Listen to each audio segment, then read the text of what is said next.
Au plus haut niveau, les champions actuels sont rarement confrontés au problème du plan et de la stratégie générale. Pour une position donnée, ils discernent souvent immédiatement les plans pour les deux camps. Ils ont appris très jeunes à reconnaître tous les types de positions, aidés par des entraîneurs expérimentés et surtout par les logiciels qui permettent d'emmagasiner plus vite les connaissances. Les géniales trouvailles stratégiques des grands joueurs du passé sont devenues des automatismes pour les champions contemporains. La difficulté pour eux est plutôt de calculer les modalités d'exécution de ces plans. Le jeu à haut niveau est avant tout tactique. Il repose sur le calcul des variantes. La question n'est plus que faire, mais plutôt comment. Cela influe sur le profil des meilleurs joueurs actuels qui doivent être capables de calculer de longues variantes pendant plusieurs heures. Plutôt que des penseurs, ce sont des sportifs. La jeunesse est un atout important. Ainsi, en septembre 2014, le numéro 1 mondial Magnus Carlsen a 23 ans. Cela fait bientôt 5 ans qu'il est le meilleur. Le numéro 2, Fabiano Caruana, a 22 ans.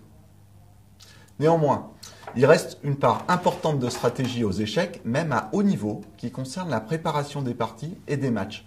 Le match est une série de parties entre deux joueurs qui alternent les couleurs blanc et noir. C'est la modalité habituelle des championnats du monde. Dans ce domaine, le recours à la stratégie pure est essentiel. L'élément humain reste primordial dans les grandes occasions. La préparation pour une partie donnée consistait par le passé à anticiper l'ouverture qui serait vraisemblablement choisie et la travailler plus profondément que l'adversaire pour trouver des coups puissants donnant une position favorable. Aujourd'hui, les logiciels, capables de calculer 2 millions de coups par seconde, permettent à chacun de faire ce travail sans effort autre que la mémorisation des lignes. Et les joueurs s'efforcent avant tout d'éviter de tomber dans la ligne préparée par l'adversaire, en ne jouant pas ou rarement leur défense principale.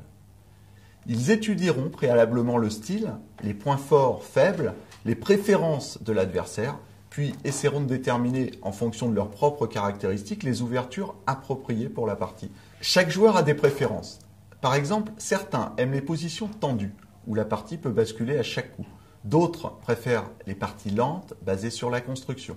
Les 3 objectifs avant une partie sont 1. Obtenir une position qui convienne à notre style. 2.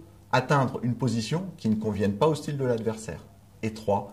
Surprendre l'adversaire en jouant quelque chose qu'il n'avait pas prévu. Il ne vous a pas échappé que sur un échiquier, il y a un roi, une dame, des pions. On est dans une guerre miniature.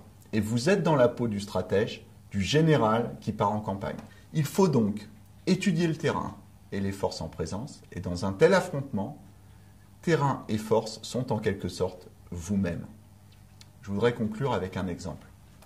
Botvinnik, le champion soviétique des années 50, avait l'habitude de constituer des dossiers sur chacun de ses principaux adversaires, en consignant tout ce qu'il apprenait sur ses adversaires en regardant leurs parties, force, faiblesse, ouverture, finale préférée.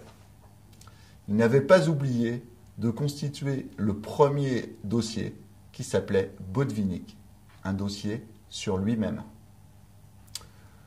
Aux échecs, on a la possibilité d'étudier avec l'ordinateur nos faiblesses et nos forces. Dans la vie, on est obligé d'anticiper des situations critiques, de stress important. Dans le but de vaincre, on va devoir s'exposer et il va falloir arriver avec la meilleure préparation possible. C'est à cela que je voulais vous inviter à réfléchir. Bonne partie.